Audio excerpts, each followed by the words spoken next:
It do be like that. It do be like that. I mean, I love it. I'm passionate. Um. All right, give me just a second before Are we not live? We're actually Time? live right now. we're We're live. We're live. live. Give me a sec. Just do what you Paddington gotta Bear, do. we are live. Welcome to the plushie edition of Three Grandmas Yapping About Movies. We have turned Mitch into Mitchell, and everyone is excited, right? He's the cuddlier version. He's not swimming all the time. He's not waterlogged. He doesn't have water in his ears. And he's also still Australian, so that's a benefit too. But he's not from like Jeff Gululi, which is a weird name for a city. Yes, How you doing, Mitchell? I'm doing well. I'm doing well. How are you guys doing?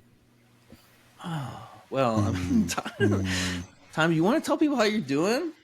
I think it's therapeutic. My PC died. It decided to commit Sudoku, and that's awesome. So yeah, I've been doing that for the past couple of days. It's been fun. It's been stressful, and yeah, that's it. You've been living and learning, I guess. Yeah, a lot of learning, a lot of googling, a lot of what does that even mean. You know, when I first built my because I built my first my PC, I built myself, and it was Mitch would never do that. It was one of the most rage-inducing experiences I've ever fucking had. Really?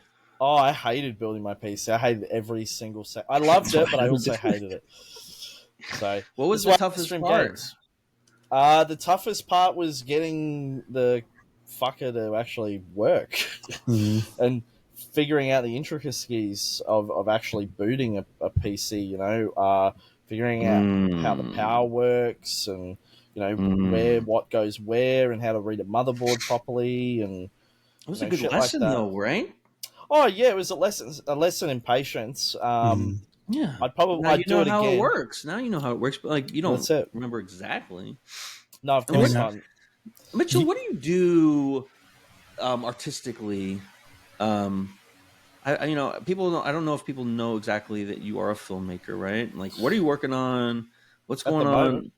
Yeah, I mean, like, obviously we don't want to talk about IRL shit because that's boring, and like we want to talk about like you're a filmmaker, you're an artist. Well, at the moment, producing a movie. I put it in a Discord called Getting Answers. It's a short film directed by by the director who's directing it, Jonah PUBG.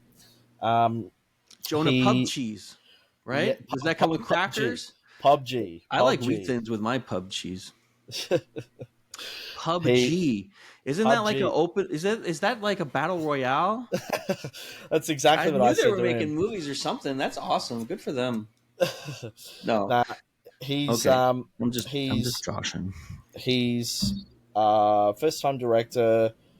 I'm producing it, so yeah, post it on the Discord. It's a short film about mistaken identity. I don't think people in the chat know what a producer does. Two guys who grabbed the wrong guy. So, yeah. My headphones are not working. Lovely. How good. Give me a sec. All right. You want to plug back in? And Time, how soon are you from like beating your PC to death on the lawn with a baseball bat?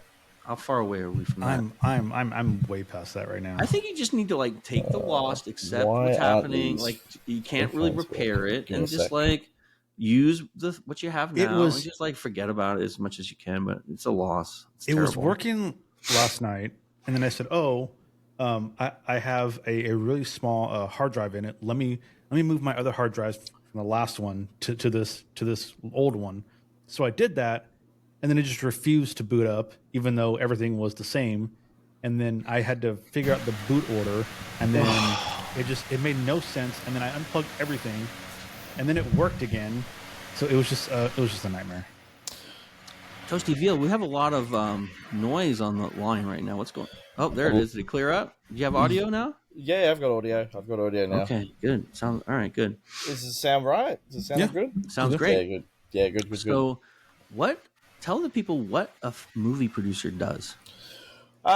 So there's a lot involved with producing a movie. It's very logistic. So we basically what we say is that there's two types of creative, or there's two types of captains of a movie. There's your creative captain, like a director. Your director is the artistic voice of the movie. They make all the creative choices. They're the executive creative choice maker.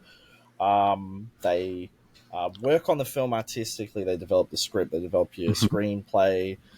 They help mark up stuff. They help work with the production design and DOP to create a vision for the film and bring it to life. And then your producer is above, I would say, the director, because usually the producer is someone that has shopped the film around.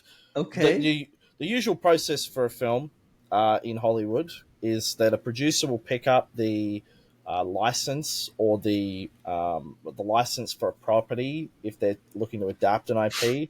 Right. So, say Kevin Feige would have picked up from Marvel the licensing deal to create Marvel movies based off of the comics, and then what they do is they shop around for a director, and they find a director. They put a director on the project, and the director then creatively ships the project, whereas a producer organizes all the funding, all the logistics, Finance, sorts right? out. Yeah, they're the finance guy. They're the Very business. important. They're the business people behind the film. It's a difficult role. It's not for everyone, because it's in a very unique industry. Obviously, filmmaking is not a simple thing. It's not easy making a short film, even, because there's so much that's involved with it. So basically, my job on the film is because it's not a film that's being funded by a big studio or anything. It's all kind of self-finance. Is Right.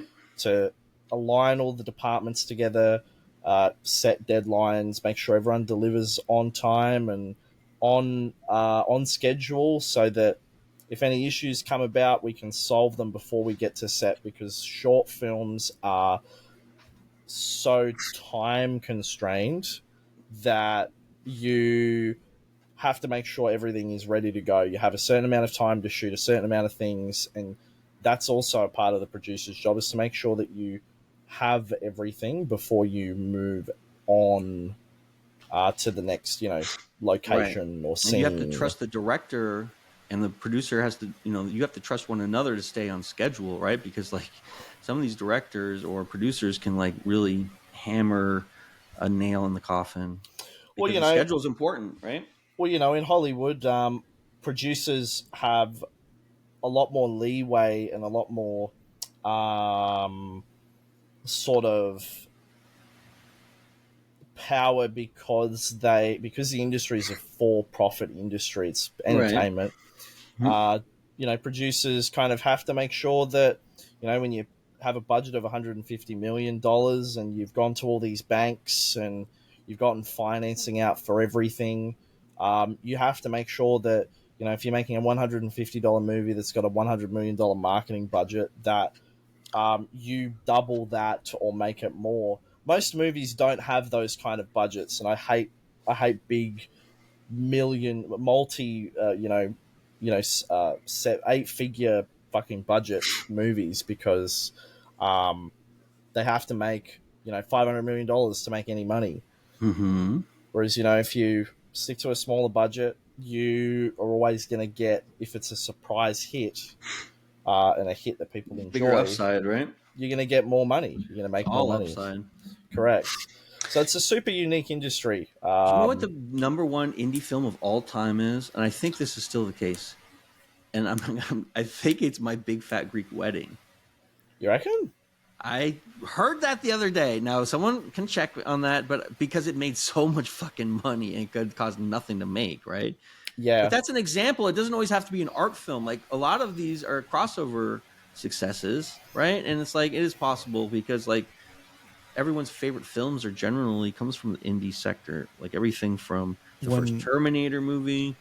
I don't know why, but when I Google the highest grossing films, indie film categorized under indie, the first one that comes, the number one, the Passion of the Christ. Oh, okay. I mean, Mel Gibson's. I wouldn't Yeah, expect because- that one. Yeah. tax-free churches could like just buy a billion fucking copies and just and lift Pass the them out. numbers. And I think the yeah, fucking Vatican my bought a bunch of tickets. It my just big didn't fat go to Greek the wedding show. is number 5. Yeah, wow. Okay, what's number 2, 3, and 4 though? 2 is The Untouchables. 3, Dances with Wolves. Untouchables and Dances with Wolves do King's not Speech. count. Okay, if they're counting those as indie films, know. that's tough, bro, because those are bigger, much bigger budgets. So we're shout out to My Big Fat Greek Wedding. Yeah, I don't Never know saw why it. They're doing yeah. It's All right. it's one of those ethno comedy films, you know. If no comedy films like Rich Asians or whatever. Yeah, it is, like right? crazy rich Crazy Asians. Rich Asians. Yeah. So And But JC is not here because he has to be on the set of Crazy Rich Asians 3. Do you know what? He's what playing number, the token Australian. Do you know what number 34 is on the highest grossing? No. The Witch. true. Oh, let's get into it. I was trying to pivot to that too. There it is. The Segue. Witch. Segue. The Witch. Subtitled A New England Folktale, the 2015 folk horror written and directed by Robert Eggers, the feature directorial debut of Robert Eggers. It stars Anna Taylor-Joy alongside Ralph Ineson, Kate Dickey, Harvey Scrimshaw as the weird little kid, and Ellie Granger as a weirder fucking little girl, right? And Lucas Dawson. Set in 1630s New England, the narrative follows the Puritan family who are preyed upon by an evil force in the woods. That it's a good one. So Yeah, let's start. Thoughts there. Why Why not? don't you want to start time? I feel like you need to let's open it up with time. You don't have to tell us what you think. Like, what's your first impression? Like, we talked about Nosferatu last week, so this is our second Robert Eggers. What's your first? Did you see this when it came out? No, I just barely watched this one. This is the first Okay, time. good. Tell me something. So Nosferatu was my first Eggers movie. Are you an Eggerhead? No, still Are you not an Egger? Egger. Still not an Egger. Are you an Eggo? Some people call them Eggos. Some people call them Eggers. I didn't like Nosferatu. It was okay. I think visually it was What did you give stunning, Nosferatu? I forget, but like a I think 70 or 60 something? or 70, I can't remember. But Okay. but it was all like heavily visual for me. But this one was very visually heavy too, or not visually heavy. It just looked good. movie. It just looked good. But I actually liked this movie. I actually found it really interesting. Good. It kept my attention. I thought the first act was very, very slow, and then it started building up pretty fast, and then after that it just kind of just started going and had a good pace to it. Yeah. But yeah, I actually did enjoy this movie. Yeah, that's it. That's good. That's good. You had such Toasty Deal. disdain.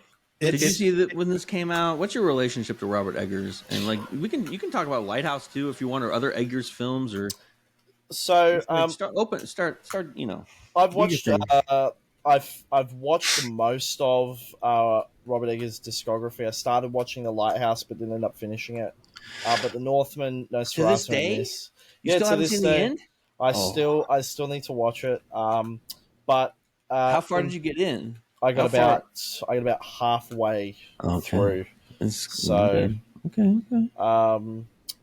It's definitely something I need to go back and revisit. But in terms of this film, it's interesting concept. Interessante.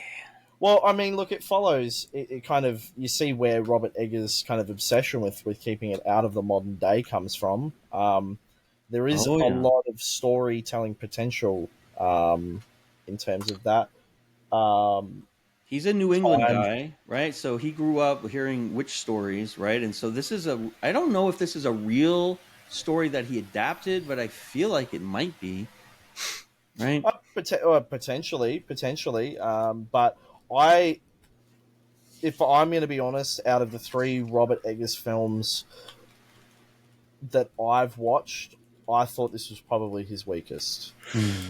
Dun, dun, dun. All right, let's talk about the plot a little bit. It's in the 1630s. Wait, and we haven't heard from you. What did you think about this? I like this film. I like it more than I thought I did the second time I saw it. It was scarier than I remember, and I appreciate like that he got the vibe right, and also there's just like it's very unsettling, right? The series of events are very unsettling because essentially it's about an ostracized Puritan family that is pushed out of the plantation, the settlement, because the father, it's like he's a religious nut amongst religious nuts, right? They're all Puritans. They're all fucking batshit crazy. And that hampers them all the way through their struggle. And so they have to move out into the middle of the fucking edge of the woods, right? And then they have two little kids. They have Thomason, who's played by Anna Taylor-Joy, and the boy who's maybe like 9 and she's like 14 or something like that. And so she's taking care of the little kids during the day to help the mother, obviously, and the other younger boy is helping the father do the chores. And so one day, I love the way Edgar sets the scene up when she's playing peekaboo with the baby, and she literally does this, and the kid's gone. And I just felt like, oh my God, the panic you would feel like if you lost the baby at the fucking field. Because, like, how could it possibly, where could they go? Where could it go? It's too fast, right? And then I love the tracking shot of like, it's just like you see the red cloak of the witch like carrying the baby. You just see like this hunched over thing, and like the way they started, I thought was really interesting. And like I felt like obviously the family are a bunch of religious lunatics, but they're also kind of close. Like, I mean, they're it's a decent family for the time period, right? Like there's love there, and like they're trying to do the right thing, and they care about one another. And so, what did you guys think about how they started it? Time. Or anybody who wants to go first. I don't care. I don't know why, but I expected when she did the peekaboo thing that it was just going to show like a little kid running into the forest, which I would like laugh my ass off, but they didn't. Yeah, right. An infant. Yeah, an infant baby running into the forest. Just like that'd have been fucking funny. But yeah, I the beginning. Well, like I said, the beginning was slow, but that wasn't slow. The setting and everything, I thought it set up the movie pretty well. It's just when they got to the house, it was just like, oh, okay. The witch house? Too slow, yeah. No, their house. Right. Yeah. I like that they did reveal pretty early in the film the witch's fucking lair, and like and then I've looked this up, like what she wanted to do with the baby, and like obviously she's. They imply that she's going to cut him like below the belt, right? Mm-hmm. So that's like another horror, right? And evidently she's trying to make a flying ointment. Yes, yeah. Right? That she's going to use later because... We'll get to that at the end because that's very stupid. The whole movie is all about getting the girl. It's all traps set to lure Thomason to agree. Just like in Nosferatu, you have to agree... to what Nosferatu wants, and like the devil needs you to sign the contract, and you can't be like, and so all these tricks are being played, and it's like a house of cards. It's like a scam movie, like a David Mamet scam movie, except about supernatural stuff. Yeah, I thought the start was quite good. I thought it builds the tension a little bit, kind of seeing the witch first, right? At the beginning of the movie, but then it obviously gets it goes from that really kind of shocking first bit, and it slowly it trundles, much like what Egger's other films have done. Slowly moves and winds up until you get to the ending. So I thought that it was effective, certainly. So, right, because like the next day, right, they go into the woods and then they get separated, and they have that whole scene with Fowler and the thicket, and like, So, what did you think about? I mean, I feel like they could have like spent a lot more time in the grief of the mother and the insanity, and I feel like they brushed over that pretty fast, yeah. I mean, it's like they understand that a movie has to keep going, and they have to like have the next plot point. So then they have the next supernatural event pretty soon, right? And then and so Caleb goes in the woods, finds the hovel, and then she transforms into her younger version, and like whatever, cast a spell on him. And then I thought the plot point with Caleb kind of disappearing and being corrupted or disappearing for days, looking for food so that they could feed. Yeah, because he returns possessed, right? Well, yeah, he returns possessed, and all that shit kind of happens with him in the bed, and fucking convulsing and shit. So, and speaking in hymns about life, and that God is going to take him away, and shit like that. Like that was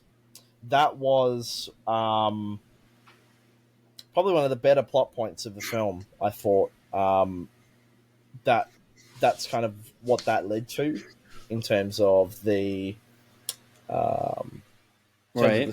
The story kind of going from the forest, him getting captured. And there's also the cup, right? Because another evil trick is that Satan played is that he stole the silver cup from the mother in order, because he knew that they would blame one another, right? Well, yeah, correct. That that one of them would kind of pin it on the father, and that started all this infighting, and it kind of slowly broke the family apart throughout the film. I thought what happened with Tomlinson and her two younger siblings, the twins, the twins in the field, and how she said she was a witch. Fuck up. It's 1694. You can't say I'm a witch to anybody. They're gonna cook you. Talk about manifesting. In her place, though. She manifested it. She manifested that because shit, at some point she's probably like, fuck it, if you guys are going to call me a witch, then I'm going to be witchy or whatever, because she doesn't believe it's a real thing at that point, because she hasn't really seen anything crazy yet other than the missing. But it's a mistake. It's a major mistake. I hated those fucking kids. Oh, they were so annoying. They were creepy. They were annoying, but then when everything was happening with Caleb, they were so committed to the bit. They were just like, we can't remember our prayer. Yeah, because Black Peter has them possessed as well. Black Peter, crazy. Black Phillip, I'm sorry. Black Phillip has been talking to them the whole time, right? Probably, right? I don't know. I thought the tension building was quite good. Ralph Ineson was excellent in this film. I loved him in this movie. It was so good. I love his voice. His voice is just, he makes the part too. He does so weathered, like.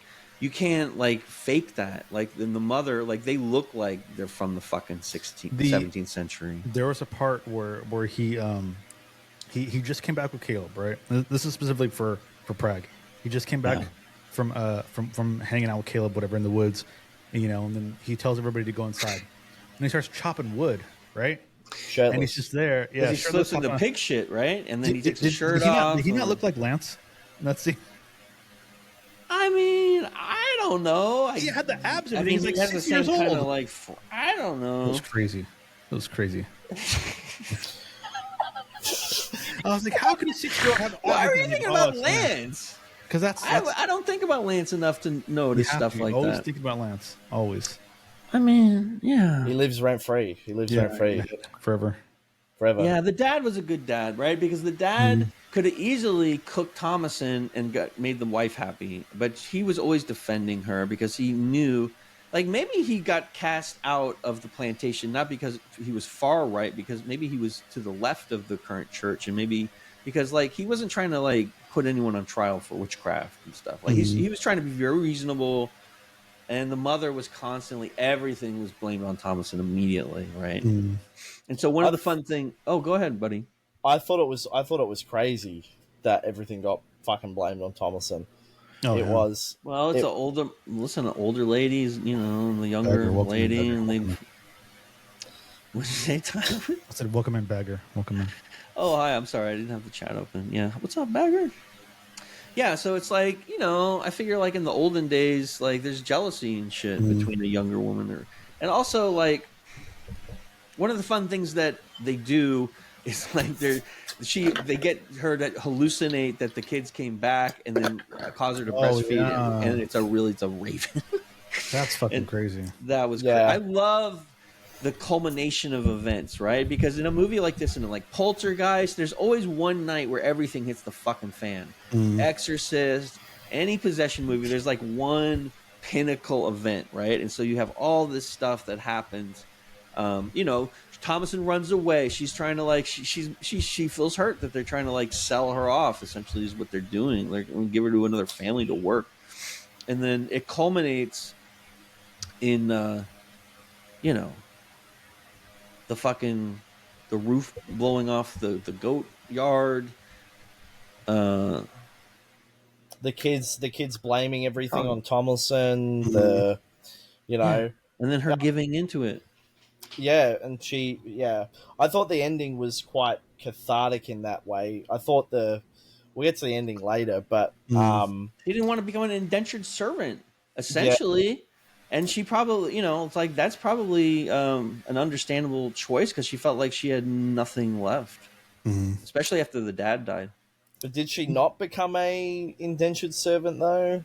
To the witches? To the I witches? don't know the fucking rules of that covenant. I don't know if she's an Covenant of acolyte. witches. Maybe in the sequel it would be like, there's a scene, it's not Harry Potter, probably. There's a scene towards the end where Black Phillip kind of reveals himself, and then he shows her the book, you know, and he's like, oh, you know, whatever.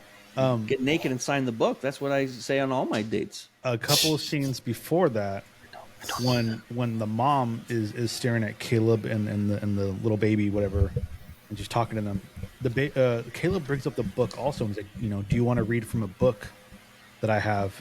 Do you think that was the devil or Black Phillip or whoever trying to grab the mom and bring her over to be a witch too, or do you think it was something else?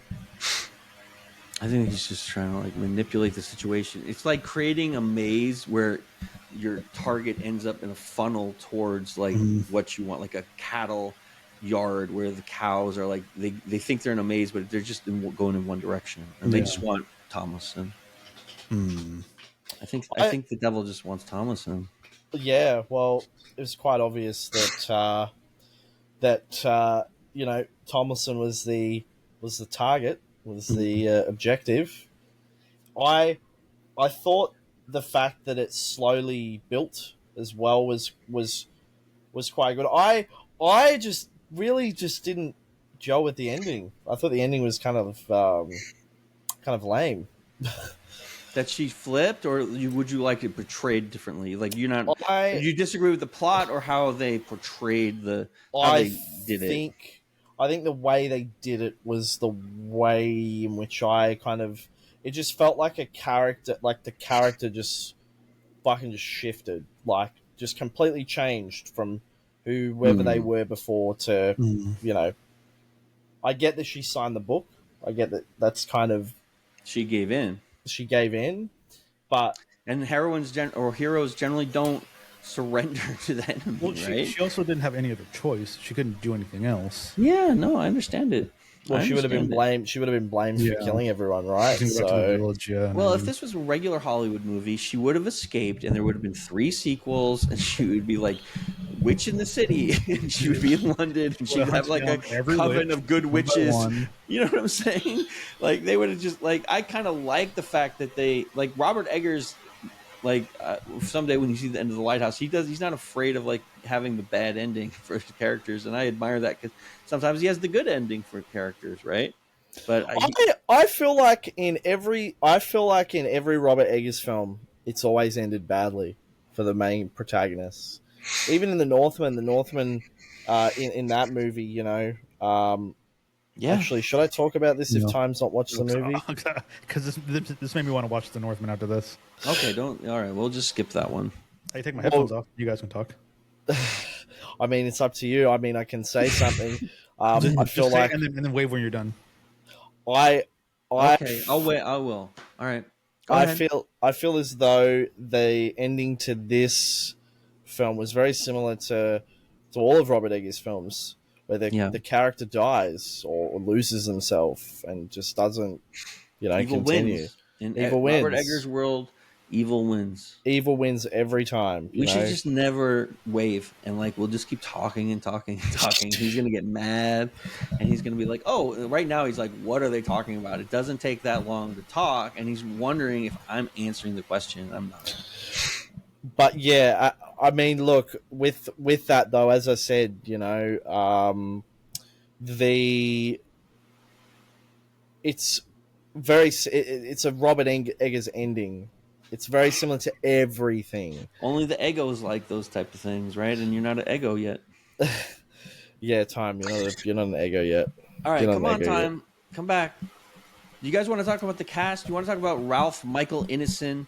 And I don't know if you've seen this movie, The Green Knight from 2021. Have you seen this, Mitchell? No. I started watching this and I didn't end up finishing it. That's what happened to me, but now I want to go back to it because he plays the lead character in that, and that's supposed to be very good. He also was he played Galactus in Fantastic Four, First Steps. He was Chris Finch in The Office. Well, he played Dagmar Cleftjaw in Game of Thrones. Well, he's coming in. That's crazy. Up. He's such a. He was in Chernobyl. He was in Assassin's Creed.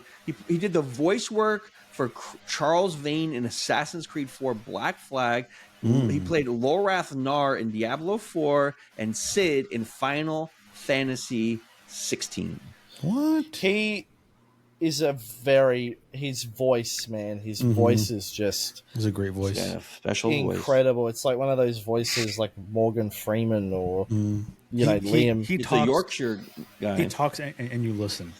You know, it's like, yeah. He commands a scene. Every scene that he's in, he commands. He's also been in Ready Player One, The Ballad of Buster Scruggs. Everybody's talking about Jamie, The Tragedy of Macbeth, The Northman, Catherine Called Birdie, To Catch a Killer, and The Creator, and just now Galactus. So he's very busy. Oh shit! I forgot that he was in The Creator. Yeah, I mean that was kind of a forgettable movie. So I'm just saying he works, and then he does voiceover work for like 11,000 other shows. Good for him. Yeah. He's a well-worn actor. I feel like this is Anne Taylor-Joy's first ever role. I feel it could be a breakout role, yeah, maybe. I feel like it's a breakout role next to Split. Who, Anna Taylor-Joy? Yeah. ATJ? Yeah. Did you know that my friend Dark BMXer says she looks like a bug?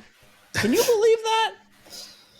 That's ridiculous. I disagree. Maybe in 2025, but back then she didn't have any plastic surgery or anything. People don't know she's from Buenos Aires, right? Oh, true. And she's interesting. I've always been a fan of Anna Taylor-Joy. I like that movie she did about chess, right? Queen's Gambit, right? Yeah. And then Northman was great. She was in Peaky Blinders. She was in Northman too. She was in Thoroughbreds. Thoroughbreds is a great movie. Have you seen Thoroughbreds from 2017? No, unfortunately. Okay. And then Split and Glass. I don't fuck with M. Night Shyamalan. In the Mario movie. She was Princess Peach in the Mario movie. What has she been in recently though? Is she like taking a break or something? Let me see. Furiosa. That's right. Furiosa. She was in that Edgar Wright movie that I enjoyed. She has a cameo in Dune 2. Last Night in Soho, I think, or something like that. I can't remember what it's called exactly. Yeah, I remember that movie. It was terrible. I thought it was good. What was it? Terrible? Wasn't that it was like a Last Night in Soho was like a time travel movie? Kind of, yeah. Maybe it was a bad movie when I saw it. I don't know. I enjoyed it. It just didn't work for me. My favorite movie that she's ever been in is The Menu. That was an excellent film. You like The Menu? I fucking love that movie. I don't like that movie at all. As someone who's worked in the hospitality industry, it is. You don't think I've worked in the hospitality industry?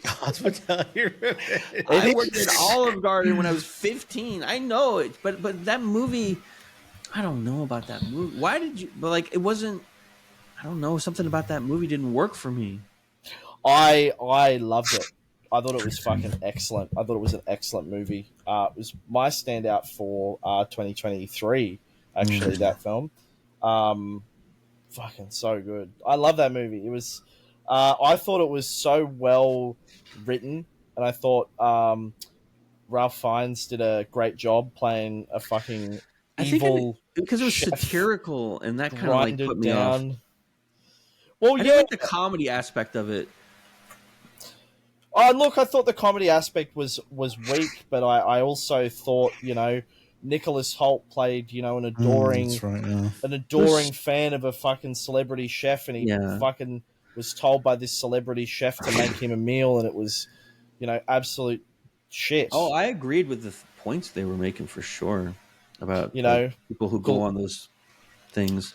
glorification of idols, and I thought it was a great film. But Okay, I I'm gonna have thought, to give it another chance. Maybe I just, you know, sometimes you're like in a mood or whatever, and or you don't pay attention, and you think you don't like something, and then you watch it again. So I don't but remember yeah, it being bad or like poorly executed. yeah, I loved her in that, so I loved her in this. Well, This was her also, first breakout role. This Yeah, was she her was first absolutely, breakout role. yeah, it was, and she was really good in this. And she's in a new show, a movie with Miles Teller on Apple TV Plus called The Gorge. It's a action, romantic action How's movie. I don't know. It looks interesting. I'll check it it a out. movie I or a like TV Miles show? Teller, and it's a movie. And then Okay. there's a new action comedy she's in with Chris Evans called Sacrifice this year. So she's doing all right. She's doing all right. I think she's great. I think, yeah, she has like editorial high fashion aesthetics, right? She has a very unique look. That's what in like high fashion, like they want you to look like a little bit alien. They don't want you to look like trade model, like, you know, someone who's like selling something in Mervyn's as opposed to Vogue, right? It's going to be a different type of model. She definitely has that look, but she can also act her ass off, and she's like very good, and like, you know, like I believe her. I always believe her roles. Like she fall, even though you know it's her, she still falls into the different characters, and like you're along for the ride. So I think she carries a lot of this movie too. I mean, all the actors are great. I thought Furiosa was one of the few films to come out of, you know, the era where, you know, there were female-led films, and the female-led films were, you know, Good. You're were talking about good. Ghostbusters. I'm talking about, you know, the female protagonist laden films that were artificially put up there, Mary Sue type films, right? Yeah. I thought Furiosa was one of those very few movies that was really poorly received did poor at the box office because people thought it was that. But, you know, if you look into the background George of Miller. it, George but Miller doesn't miss. George Miller makes bangers, and People he don't has. know who he is. That's how dumb people are. Like they just don't know. He should be just like as famous as Coppola or something. He's an Australian genius. He's one of the. I always talk about Babe too. He's right. That's a great film. I'm not joking. Like that's an Happy amazing Feet. film. Happy Feet. Happy Feet. Like getting those babies to perform like that must have been no. Like Babe is special because there's not a lot of like. It's a lot of practical effects in that, and they have that giant city set, right? And all the fucking animals and the Muppets and everything going. I mean, I think that George Miller is one of those guys that can handle chaos. Like that's what the Mad Max films do, right?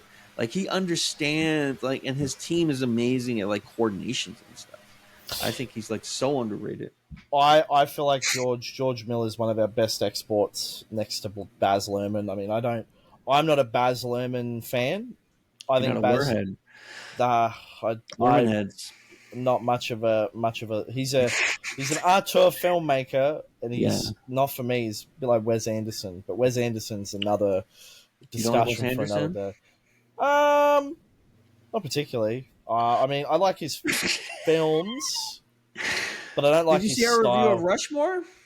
No, because I've not seen Rushmore, so I need to watch it. That's a place. See, I don't think Wes Anderson became the Wes Anderson we know until the Tenenbaums, the Royal Tenenbaums. That's when the thing got crazy.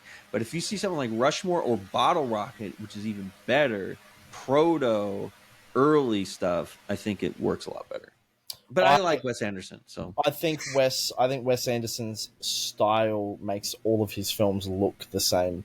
Unfortunately, yes. You look at Fantastic Mr. Fox, But he's trying to perfect it, though.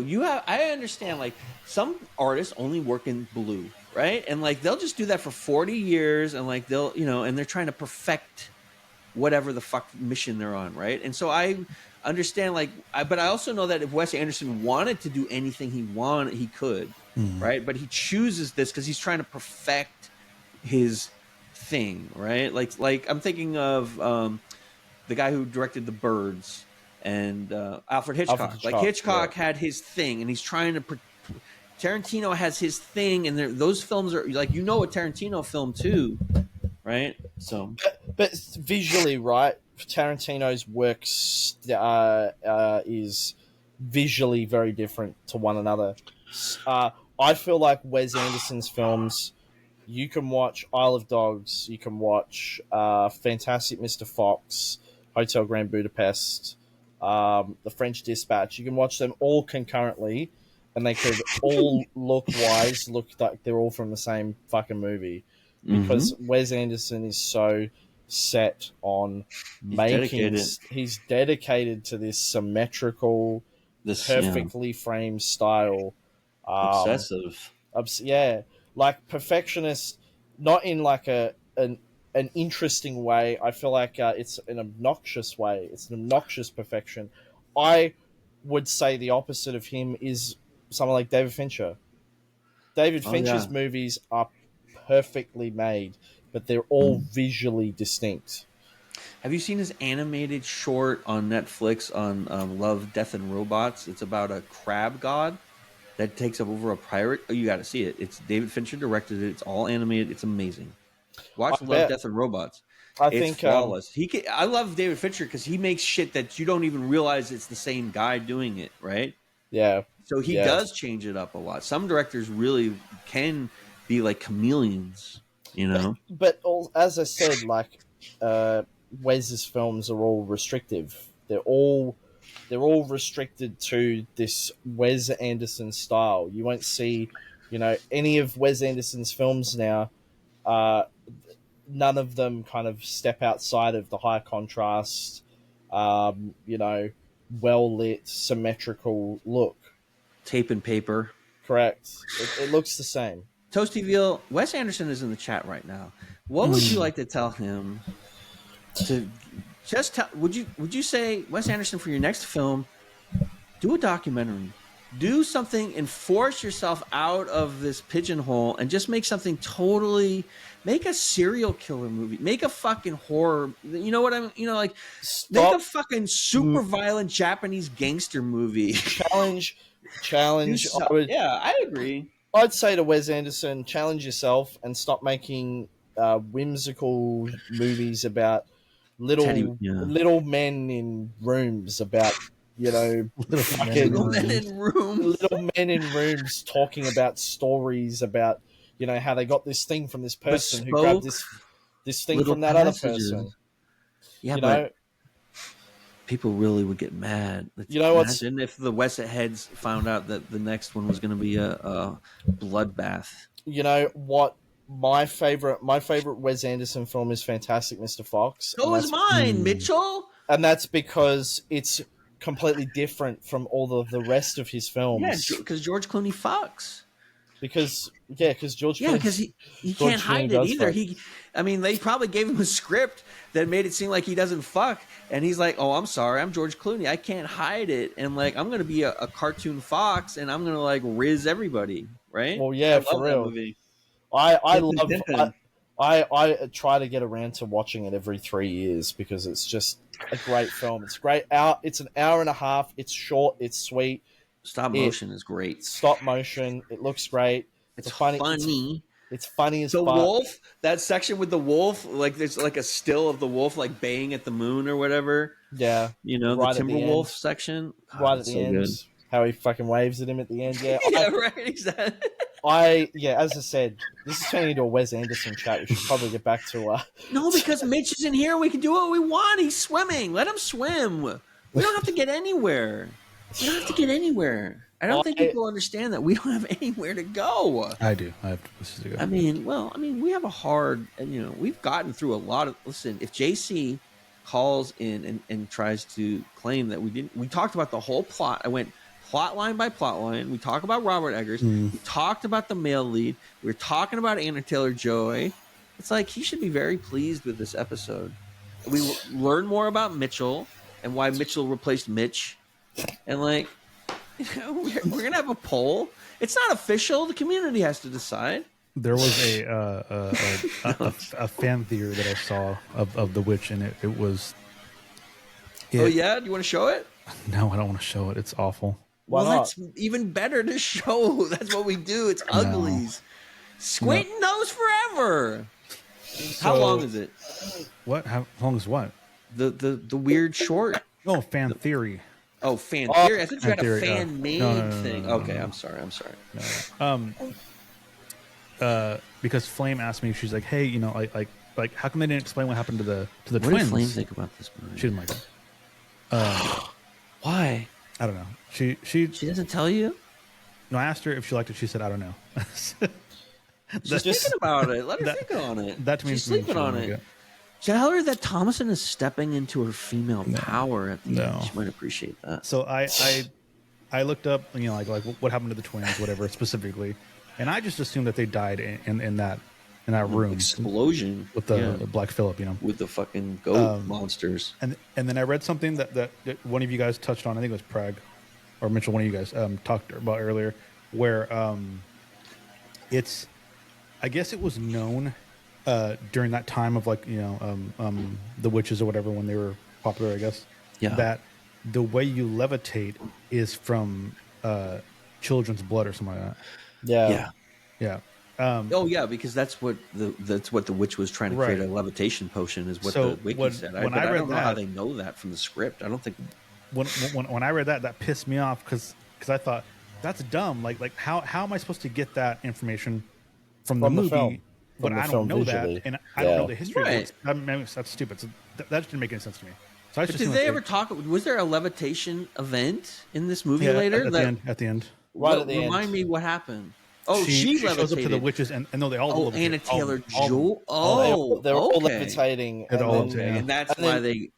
Okay. And then she walks up to the precipice of the hill and fucking starts laughing and levitating. It's like, that's lame. That was a lame ending. So, but yeah, how do you want it? How would you have ended it? No. I'm not trying to be fresh. No, I'm not. I'm just saying, like, I don't know how they could have ended it. No, like, I don't know how. I don't care about that.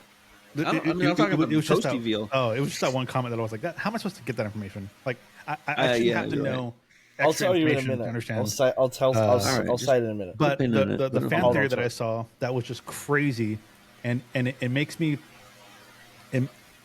think movies need to be not as ambiguous as they are, because people go crazy with these theories and they look for things that don't exist. So the fan theory that I saw was that there was no witch, that the entire time this movie was about the dad sexually abusing all the kids. Oh my god! What the fuck? Like, what the fuck? Oh, right. So Thomason, she killed the baby at the beginning because she didn't want the baby to grow up to be abused by her dad, so she killed it. Oh, that's just a mentally and then it just ill went person. Downhill from there. And I'm like, what? I felt like this movie was pretty straightforward. I don't know what people are looking for. Yeah, I felt it was. I did not see that whatsoever. Like, well, you can do that with anything. Like, you could write that into Herbie the Love Bug if you really wanted to, and say, like, Herbie the Love Bug was a talking Volkswagen because of child sexual abuse. Crazy. The fucking QAnon is just fucking out here. It's crazy, huh? It is you out get there. You get some goofy type conspiracy theories going on with movies. Yeah. Oh yeah, go ahead. The ending. How are we gonna fix the ending? Yeah. I don't know. The ending. I feel like it could have just ended in a more cathartic way. How much more interesting would it have been if it was, like, left open? And she had, like. And she was fucking Thomas had terrorizing fireballs, and she family. went at the witch, and they had a witch battle in the forest, and the forest is burning, and, like, the fucking Iron Man shows up. Iron Man. The Avengers show up and they're like, "We time traveled here, Thomason," and like, "Oh shit, That's we're what I gonna told, cheese in the next Avengers." save movie. you. That's what I told Flame. I said when the movie ends, it should have just said the witch will return. And then after the credits, there'll be a fucking 5-minute epilogue with the wasp. The fucking what's the post-credit scene? Yeah. I want to shout out the young actor who played Caleb. I thought he was really good too. What was this He's kid's not been. name? He's not been in anything. You see that sometimes with child actors. They like, okay, maybe he became a doctor or something. I like to think. I don't know. I cooked, but with he was this good, role. right? I cooked with this role, and then I'm never ever being in another film ever again. He peaked. That was it. And then Kate Dickie was good too. The mom. Yeah, I believe that she came from the 17th century. What have I seen Kate Dickie in? She was in The Last Jedi, Prometheus, Couple in a Hole. Was she in The won Last Best Jedi? Actress at the British Academy Scotland Awards. Who was she in The Last Jedi? Other film appearances include Prometheus, Filth, The Witch, Star Wars. Maybe she was in prosthetics. I don't know. It doesn't say. It doesn't say who she played. Let me see. Hux's First Order Commander. Oh, that's a lame cameo. Yeah. I don't know who the fuck she is. Was also in Last Jedi too. She played Lysa Arryn in Game of Thrones. I feel like she's a period actor. I think she's probably like one of these stage actors in London who has a look. Right? She has she has a look, right? And you have to have actors like that, and she's really good at it. So she probably gets those roles, right? And I'm not saying, Scotland loves her. She's got all kinds of awards, and she's got a music video for Slafford Mods, previously unreleased song Second. So I don't know what the fuck's going on with her, but she's got a rich life in Scotland. She said it was slow, but it kept her attention. All right, well, just keep thinking on it. Maybe, as long as, you kept your attention, that's a win where I come from. Yeah. And then who else? Harvey Scrimshaw was Caleb. He went on to play for Manchester City.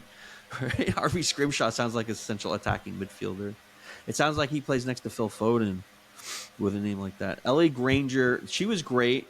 Like doesn't she still act the youngest twin? Ellie Granger. I don't know. I don't think she acts anymore, man. Okay. All right. Do you know why it was written? Wahab Chowdhury is Black Phillip. The Witch was written with 2 V's. Do you know why? No. Why? So I looked it up. So again, I don't like people looking for things that aren't there, but I kind of looked for I didn't look for things that weren't there, but I was like, wait, is this been in our face the whole time? So the 2 V's, they're 2 V's. So I thought it connected like the twins because they were the whole thing with Black Phillip. That's not what it was. In that time frame, I guess the W wasn't commonly used.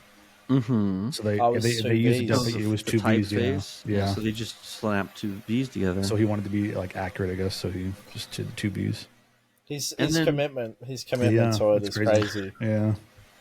And then Black Phillip does have a Funko Pop character. If you do want to bring Satan into your house in a fun way, it looks like there is a Funko. Is it his Black goat Phillip. form or I don't know. I'm trying to find it. It says it was released. It looks like it probably sold out because I can't find the link. We need 3 of those though. I would love a fucking. Imagine having a Black Phillip. Oh, it's just a goat. It's the goat. Yeah. What does it look Black like? Phillip. Show me. Looks like the goat. How much is it? How much is it? I want it. Let me see. It's $90 on Amazon. How much? 90. 90. See, I knew there was going to be a catch. Is it cool? Does it look cool, or is it just a goat? It just looks like a goat. Does it look like a mean goat or a cute goat? Indifferent goat. Indifferent goat. But he has an apple by his feet. I saw Indifferent Goat open for Soundgarden in 1993. Mitchell. Oh my God, Jesus! My favorite. No, I didn't. There's no band called Indifferent Goat. There's what do you call it? There's this Wikipedia page. Whenever you put in Black Phillip, taking on the guise of a billy goat, Black Phillip is actually the assumed mortal form of Satan himself, who torments a Puritan Christian family. They don't. Do they say it's Satan? It could just be a demon. How do we know it's Satan? I thought it was a demon too. There's all kinds of demons out here. But it's assumed, though. It's not, you know. No, I still don't know if this was a primary document that Eggers drew this story from, because this feels like a story like they would have like passed around, because there's so many details, like, and like there's like, you know, I feel like it's like a fairy tale or something. Or did he make this from scratch? So I don't know, because I was doing a little research, but I couldn't find the answer. I'm not That's sure. when JC would have bailed this out. All I can say is that when you know the pure evil villains fandom.com wiki is putting that kind of stuff out, it's got to be true. Mm-hmm. So it's at the very end of the movie, it does say where it's from. It says it's not based on a single story, but rather draws inspiration from a wide range of historical folklore. I love that. It's a banger. If I was going to sit down and write a story like this, I would only hope it was as well written as this, personally, because it's hard to write a historical ghost story. Essentially, is what it is, right? Well, yeah, it's a historical. I'm trying to think of a better version from this era that I've seen. I don't know. I feel like there's not a lot of people that have worked within that sort of space. Crucible, right, by Henry Miller, is like the most famous Salem witch trial play and movie of all time. I think he wrote that when he was married to Marilyn Monroe, but I love that play. If you ever want to like say you're making a film and like maybe you want to adapt a play, I mean, that's a great play, because I love things about a play that are great is that it's designed to be on one stage, and it's not like too crazy as far as sets and stuff. It's like, because it has to carry the story and the acting has to carry. So if people are interested, read that. It's a good thing to read too. Yeah, I thought overall, as I said, you know, at the start of this is probably Eggers', you know, weakest film. Can you say Eggers on his face? I wouldn't say he does he have Eggers on his face? I would say he doesn't have Eggers on his face, unfortunately. I'm sorry, JC. He did a really good job with this film, I thought, but it's probably the weakest in his filmography. I like this movie. I liked it too. But I like it as well. But I think out of every film that he's made that I've watched, I felt this was his weakest. And typically you get that with directorial debuts. You live and you learn from your last project. I mean, coming from theatre that like Robert Eggers had come from, and adapting your direction and directing craft from real life live actors to direction for scenes in a film is like two different mediums of directing to adapt. So it was good it was obviously because it's his first directorial debut, you always get that. So I thought he'd done a really good job.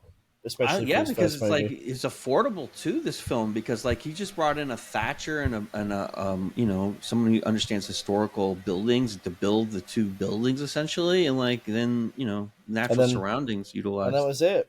He five or six actors, and that's like it's amazing. That's a play, and play open air play.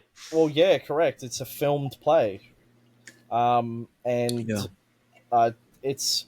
I think Eggers, I would say, as I said, it's his weakest film, and Robert Eggers is in the chat too. He's pissed. Robert Eggers. He is fucking pissed. And he is with Wes. He came with Wes Anderson. They're having dinner later because they're going to work on a film together, and they were going to ask you to help produce the film, and they've decided that they just changed their minds. So they've changed their minds because I'm such a controversial figure. Yeah. I have such controversial opinions about movies. They're like, who's that mean koala bear and where's JC? Because they miss JC. We always miss Mitch. We always miss him. Where is he today? Did he tell us why he can't be here, Time? I think he did, but I wasn't paying attention. Yeah, I feel like it was because he was he had something on this weekend. So he was traveling or something. Yeah, traveling. He had somewhere. the time to go into my Discord and complain about my practical effect ray tracing that I was trying to simulate today in my OBS. Because I took a backdrop of my backyard, and then I tried to like obviously I can't use ray tracing, but I like recreated the same beam right from my blinds coming from the same direction, like as the fence line, so it looks like I might be outside, right? Because it has the. I thought that was cool, and he's not impressed by that. He's mad about it. He came in. I'm just trying, just experimenting, JC. I know it's not Hollywood level, but I'm just trying. Oh, that's it. That's it. Oh, are you outside? Okay. No. Yeah, he's outside. Oh my god, it's a fake room. He took. Yeah, that's a fake room. It's a. It wasn't real the whole time. I'll tell you what. I'm getting ready to make a fake version of this. Right, just the photograph, like the photographs that we can do now. Just like make all the everything photographs, right? All photorealistic, and like instead of making photorealistic stuff, I'm just gonna use photographs. Imagine that, right? Imagine something you have to do photorealistic because you can't get the vantage point and the different thing. Imagine if you took a photo of your setup right now without you in it, and then you know turn it into a horror. I'll just take a screenshot. Yeah. I'll just take me off the OBS and just screenshot it. I have a button here which is great with the Stream Deck, and I can just take a screenshot. Yeah, why not? Why not? Okay, boys. I guess what? It's been an hour, so we got to rate it. What are we rating it? Yeah. Pragpro. What do you rate this movie? I'll go first. I like this movie probably the most of everybody. I don't know why I like it so much. I love, for whatever reason, and I don't know why, but I'm just into exorcist shit for some reason in possession films, but not all of them. Just The Exorcist and this one. It's just I don't know. It's just I love the family dynamic and the fucking spirit trying to get in between people. It's just fucking supernatural Game of Thrones at a very small micro level, and it just makes interesting dialogue occur when a family is in trauma, because usually you see a family and everyone's working together and fighting for each other, but when you have the family and it becomes the battlefield internally, it creates all kinds of interesting scenes and dramas. So I like this film a lot. I'm gonna give it a 84. 84, pretty solid. Solid. Yeah. I don't have any problems with this movie. I really enjoy it. All right, Mitchell. Look, as I said, I've already said this. I think it was Eggers' weakest film, and that's to be expected in a directorial debut. It's visually stunning. It's a very distinct story, and it's very self-contained, much like Roberts or Eggers' later work. I'm gonna give it a solid 75. Okay. Still good. Would you recommend? Oh, we forgot to say if we would recommend it. I would recommend it. Would you recommend it? And to whom and why? Or what kind of people? I would recommend it to anyone that's a horror fan. It is a very creepy movie. I wouldn't say it's scary. It's hard to be a scary movie these days because there's so many tropes. But it's a creepy movie, very visually distinct, great acting, interesting story, except for the ending. Would recommend it to any sort of horror fan. And then you still haven't fixed the ending, though. I still haven't fixed the ending. Well, how would I fix the ending? I would have liked to have seen it, been like a cycle, right? How much more interesting would that have been? She becomes a witch and she finds another farm, and Ooh, it's like a cliffhanger. That's interesting. You add another 15 minutes and just. Or what if she gets sold to another? She family? just shows up at a farm, right? And they put her to work as a worker on the thing, and she turns out she's a witch, and then she turns their daughter or son or whatever, and then. It's a perpetuating cycle, you know what I mean? How much more interesting would that have been? She just travels to the next family with the but they were people. Then there'd be oh, there's got to be a sequel, and No, I like that. It's more interesting. It's definitely more interesting. Why do you like shows like Breaking Bad or Game of Thrones or shit like that? Because they leave you with questions. should not have your questions always answered, because Right. if you You have want those, people to talk. You want people to disagree about what it is correct, really, because it keeps them talking. And discourse about a proper, like Breaking Bad is a show that ended 10 plus years ago, and people still talk about it today. They because still, it was amazing. because it was amazing, and it's a great show. it was I do all love that left, show. like the ending for the show is ambiguous and doesn't, you can surmise what happened, but did that happen? It leaves you with more questions than answers, and that's ultimately, in my opinion, what the best form of art is an art that leaves you with questions, that doesn't Room wrap for up impression. correct, that doesn't just wrap it up. It's not like a Marvel movie. When you finish watching a Marvel Yeah, because movie, it's not interactive otherwise, right? Because that makes correct, it interactive. no, because the Marvel, like a Marvel movie or a comic book movie, it leaves questions to set up other sequels, but it doesn't really leave questions, because those questions have been implanted into the film to set up another film, because they're trying to get you to consume product and buy Be next excited for product. next product. Yeah, and get excited for next product, as Red Letter Media says. So that is so true, right? That is such a true thing. I think it would have been a much more interesting ending that way. But that's Eggers' choice. I mean, I don't agree with it, but I thought it was a good film. 75 from me. It's Time's turn. Okay. I did like this movie more than Nosferatu. It kept my attention the entire time. It's not a barn burner, but it makes me want to see these other movies. I've been wanting to see The Lighthouse for a while, and this makes me want to see The Northman. So yeah, but I would recommend this movie, and I would give it an 82. Cool. Yeah. What is that, Bill? What is your background? It's the Apple. It's the Apple I think headquarters. it's the Apple headquarters. Oh, Yeah. okay. I'm like, is that Cupertino? Yeah, it is. Okay. Yeah, I recognize it. The Apple headquarters. I'm on the Yeah. MacBook. I'm struggling to do Apple anything right now. So this is what I Can got. you even run OBS on the MacBook? Oh, 100%. Okay, well, fuck Yeah. it. Maybe it's going to be easier. It might be. I don't know. I did. You're doing kind of mixer okay. to it, You so do good. that's working Sounds at least. good. You know. Yeah, it's stressful. We shall overcome someday. We shall. We shall. All right, you want to raid lands from? I don't have the. I'm already stressed out. I don't know how to raid. Oh, do you want me to log in? Here, I'll do it. No, I got it. Actually, I got it. I can log in. I got it. I'm already set up. I got it. What do you guys do? I'm gonna raid. We're gonna raid out because it's the end of the show, and I figure we raid Lance since he's like in our Actually online thing. Yeah, he's never usually online when we're done. All right. Well, that was fun, and we got an episode on Monday. Monday we return with Amelia Perez.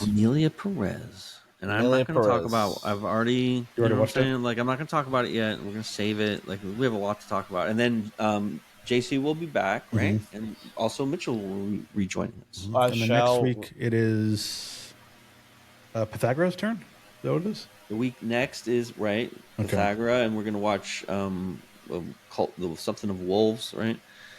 What is it? The fucking Fellowship of the Wolves? I have no idea. A group of wolves, a gang of wolves, all the wolves. A gaggle of wolves. It's a bunch. It's like a wolves. Bloodborne movie. Ooh, Imagine if Bloodborne. don't say that. Well, I'm just saying it's a werewolf vampire movie set in that Napoleonic pyramid, same period as Bloodborne. Oh my god! It's not Bloodborne though, obviously, but it was made. I feel like Bloodborne was inspired a lot by this movie because they have the tri hats and then I suggest you people watch it in French because the overdub to me is distracting and just read the subtitles. But when I saw it when it came out, it was really fun because it was nothing else genre-wise was like it, and so it was very unique. And like it's an action movie, and it's like it's not gonna be fucking. It's older, it's not gonna be like something we're used to. But all right, we're out. So I'm excited. And then what are we doing after that? We have rated him. Lance. Yeah, and then Craig is going to come on May 28th. JC has to add